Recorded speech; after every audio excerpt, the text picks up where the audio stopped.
इतने ताकतवर थे कि खुद शिखर थोड़ा परेशान दिख रहा था। अगर वो लोग दरबारियों से जीतने में कामयाब नहीं हुए तब तो सभी स्टूडेंट्स की अब तक की गई मेहनत बेकार चली जाती। इस बीच लैला ने भी आंखों में हल्की फिक्र के साथ ध्रुवांश की तरफ देखा। तीसरे रैंक के साथ ही ध्रुवांश के कंधों पर सभी स्टूडेंट्स की जिम्मेदारी भी आ गई थी। इतने में लुहार और शिखर ध्रुवांश के पास आए और तब शिखर ने उससे मुस्कुराते हुए कहा, बधाई हो हिसार से जीतने के लिए, लेकिन अब जो कि तीसरा रैंक तुम्हारा हो गया है, इसलिए स्टूडेंट्स को कामयाब करने की जिम्मेदारी भी तुम्हारे कंधों पर है। मेरे ख्याल से तुम समझते होंगे कि इस जिम्मेदारी का मतलब क्या है। ये सुनकर ध्रुवांश एक पल के लिए झिझकने लगा, जिसके बाद उसने आ भरते हुए अपना सिर हिलाया। वो भी अच्छी तरह से जानता था कि ये जिम्मेदारी कितनी भारी थी। अगर वो हार जाता तो सिर्फ उसका नहीं बल्कि सभी स्टूडेंट्स का नुकसान हो जाता। इतने में पास ही खड़े लुहार की नजर लैला की तरफ हुई और उसे एक नजर देखने के बाद लुहार ने ध्रुवांश से कहा, सच कहूं तो मुझे नहीं लगता कि तुम अभी भी वो मुश्किल हालात समझ रहे हो जिसमें तुम फिलहाल हो। शिखर और मैं पहले ही तीनों दरबारियों की शक्तियों का पता लगा चुके हैं। हम दोनों ही उनसे टकराने पर ना तो जीतने वाले हैं और ना ही हारने वाले हैं। इतने में शिखर ने बीच में आते हुए ध्रुवांश को समझाना शुरू किया। मैं एक बार फिर याद दिलाना चाहूंगा कि इस बार के नियमों के हिसाब से अगर हम तीनों मुकाबले में ना ही हारते हैं और ना ही जीतते हैं तो भी ये हम स्टूडेंट्स के लिए जीत के बराबर ही होगा। इसका मतलब मैं और लुहार अपने अपने मुकाबलों को तो संभाल लेंगे, लेकिन सबसे जरूरी मुकाबला होगा तुम्हारा, क्योंकि अगर तुम उस मुकाबले में हार गए तो यहाँ मौजूद हर किसी की मेहनत पर पानी फिर जाएगा और सभी को खाली हाथ लौटना पड़ेगा। लेकिन अगर हमारी ही तरह तुम ना ही हारे और ना ही जीते तो भी हम सभी की जीत ही होगी। ये सुनते वक्त ध्रुवांश के चेहरे पर हल्की बेचैनी दिखने लगी। एक तरह से जो जिम्मेदारी तीनों योद्धाओं के कंधों पर होनी चाहिए थी वो फिलहाल ध्रुवांश के कंधों पर ही थी। अगर वो उस मुकाबले में हारता तो वो हार हिसार से हारने से भी ज्यादा शर्मनाक होती।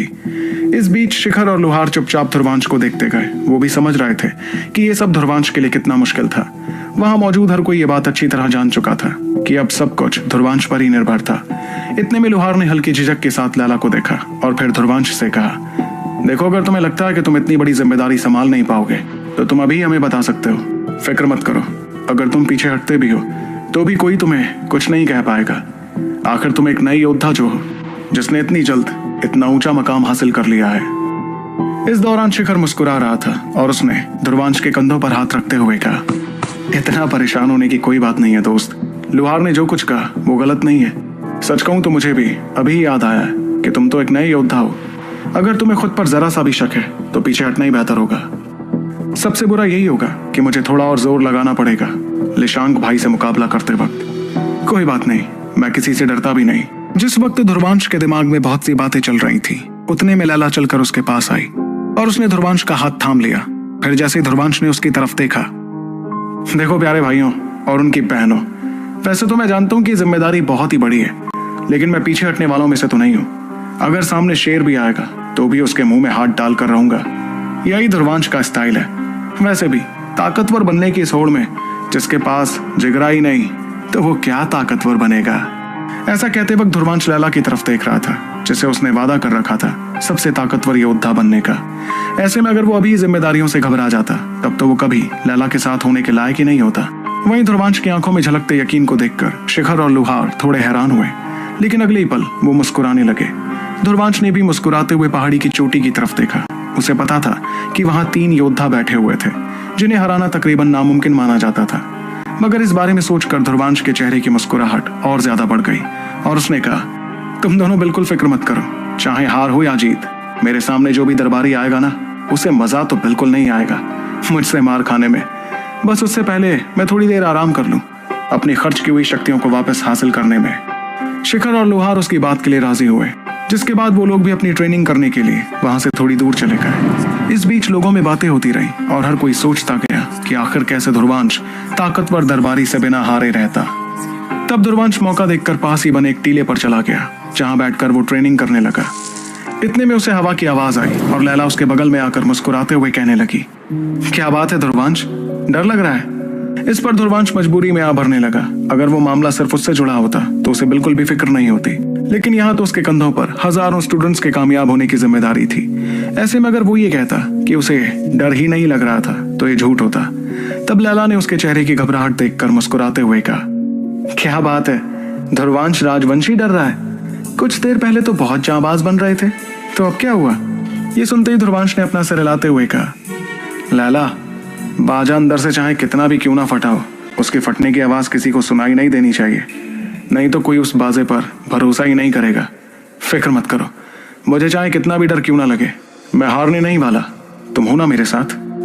इस दौरान उससे दूरी पर खड़े शिखर और लुहार अपनी अपनी ट्रेनिंग खत्म कर चुके थे और ध्रुवांश के साथ लैला को देखते रहे। तब शिखर ने हल्की हंसी के साथ कहा, सच कहूं तो मुझे ये बात बिल्कुल समझ नहीं आ रही है कि आखिर अकादमी ने इस साल ही क्यों आखिरी पड़ाव की मुश्किल इतनी ज्यादा बढ़ा दी है। उसकी इस बात पर लुहार ने बड़े आराम से कहा, मुश्किल से ही तो सबसे ज्यादा निखार होता है। हर बार तो हम तुम्हें सबसे काबिल बनते हुए नहीं देख सकते ना। इस पर शिखर ने हंसते हुए कहा, बात तो तुमने बिल्कुल ठीक कही, लेकिन सच कहूं तो मुझे इस बार के शक्तिकरण का बेसब्री से इंतजार है, क्योंकि इस बार मैं ताकत बढ़ाकर हमेशा हमेशा के लिए उस माइलान को ठिकाने लगाना चाहता हूं। तब लुहार के माथे पर थोड़ी शिकन दिखने लगी, जिसके साथ उसने पूछा, अच्छा एक बात बताओ शिखर, क्या माइलान सच में बहुत ज्यादा ताकतवर है? दरअसल लुहार ने कभी माइलान का सामना नहीं किया था, लेकिन क्योंकि शिखर जैसा काबिल और शक्तिशाली योद्धा तक उसका सामना करने के बाद खाली हाथ लौट आया, इसका मतलब माइलान से निपटना आसान तो हरगिज नहीं था। वहीं लुहार के सवाल पर शिखर ने अपना सर हिलाते हुए उसे बताया, हाँ है तो वो बहुत ताकतवर। आखिर उसे दागबार दरिंदा महल ने सारे संसाधन इस्तेमाल कर अच्छी खासी ट्रेनिंग जो दी है। ऊपर से सबसे खतरनाक बात तो यह है कि इतना ताकतवर होने के बाद भी वो दागबार दरिंदा महल की नई पीढ़ी का सबसे काबिल योद्धा नहीं है। सबसे खतरनाक तो है वो बिरहा। सच कहूं तो अगर मेरा उससे सामना हुआ तो मैं तो उससे हरगिज नहीं जीत पाऊंगा। बिरहा का नाम सुनते ही लुहार के चेहरे की परेशानी और ज्यादा बढ़ गई। वो भी अच्छी तरह जानता था कि बिरहा का नाम शिकारी तख्ते पर सबसे ऊपर था, इसलिए उत्तरी कायनात अकादमी वालों पर दबाव भी था उसे जल्द से जल्द खत्म करने का, नहीं तो आगे जाकर वो अकादमी के लिए बहुत बड़ी मुश्किल खड़ी कर देता।